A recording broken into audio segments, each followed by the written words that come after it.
Meanwhile, a lot more people are going to see this clip and saw it live, I bet, or live to tape. Jimmy Kimmel apparently just had a son, and his son, within an hour or so of being born, they realized that the son had some type of congenital heart defect. And they actually performed, I think, within an hour or a day of his birth, like some type of like what appeared to be like open heart surgery.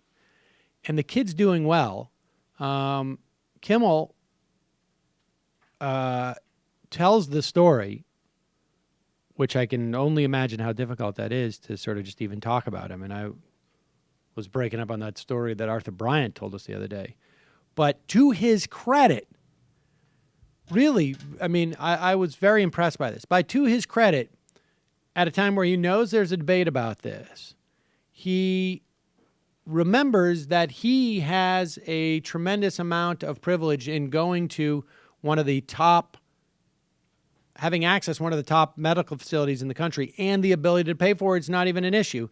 And he basically uses this opportunity to remind people of that fact.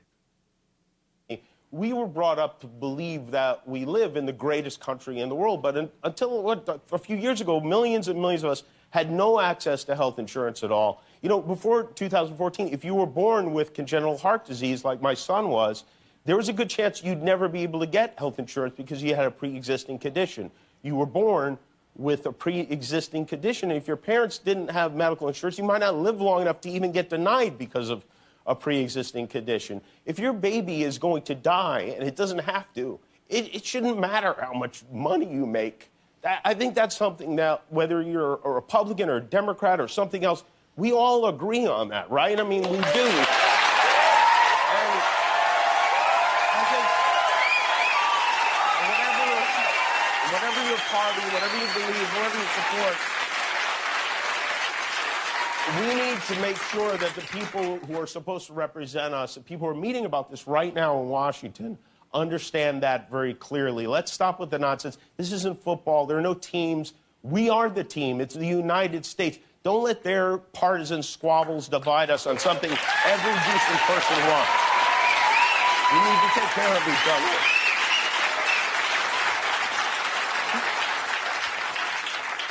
other. I saw a lot of families there, and no parent should ever have to decide if they can afford to save their child's life. It just shouldn't happen. Not here. So, anyway, thank you for listening. I promise I'm not going to cry for the rest of the show.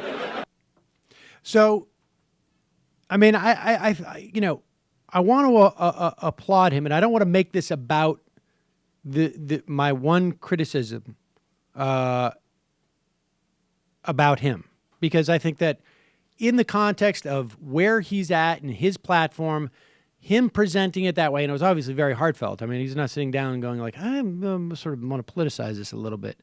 But the reality is, and I don't know whose failure this is on some level, right? I mean, but the reality is that they don't agree. That we don't all agree on this. If we all agreed on this, there would not have been 50 some odd votes to repeal Obamacare. There would have been 50 votes to attempt to enhance Obamacare, to make it better. We don't all agree on this.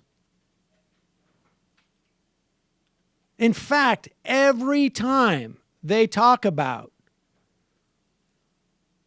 healthy people should not have to subsidize sick people, every time Paul Ryan brings that out, that is exactly what he's saying. He's saying, we don't all agree on this. And a big part of the problem with our politics today, and has always been, I mean, for an extended period of time, there's this notion that we're just arguing about how we want to go about it. And this is all just simple, football game stuff. I want to do it this way. We want to do it this way. Whenever you hear the construction, we all agree on the problem. We're just arguing about the solution. You have to make sure that you correct that person. Because in the abstract, Paul Ryan may say, like, I want everybody to have health insurance and have health care and be healthy. That's fine. In Tinkerbell world, there's no disagreement. But the reality is that no, Paul Ryan does not feel it's compelling enough to make sure that people have health insurance when they're born. All people. Does not find it compelling enough for government to spend a dime on it. Period. End of story. It's not a question of how to achieve that via government. He does not believe it's government's role to do that.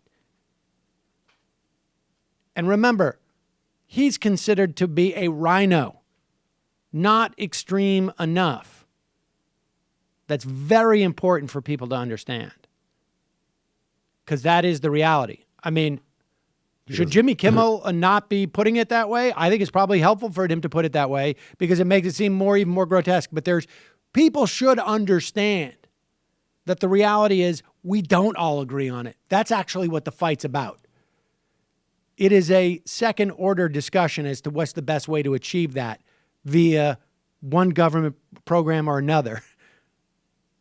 But they don't believe it's government's business to be doing it. They don't believe it is our problem. They don't believe we should be involved in it. There's a distinction between the people and the party, right? Because Trump made a headline saying we're not going to let anyone die on the streets because he knew that would be more popular generally with even Republicans than, or at least, I mean, there's a reason he did that, right? I mean, I think is there a part of, are there Republican voters who don't want to, who like that sentiment? Of course. In the same way that, like, we're not going to let anybody die. That's not what America is. But wait a second. Oh, you're going to have to raise my taxes on that? Oh, yeah, that's also not what America is. I mean, I think the sentiment, look, Paul Ryan's never going to come out and say, we're going to let people die. I mean, he's not Ron Paul. Ron Paul did.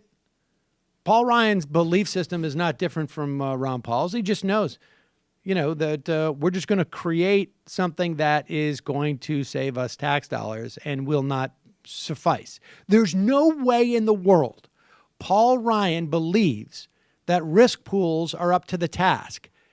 You can dissuade yourself of that belief by reading 5 minutes into the existing evidence of what risk pools, what they have been able to accomplish. There's just no way. If you can tie your shoes, you can figure this out, that's not going to suffice.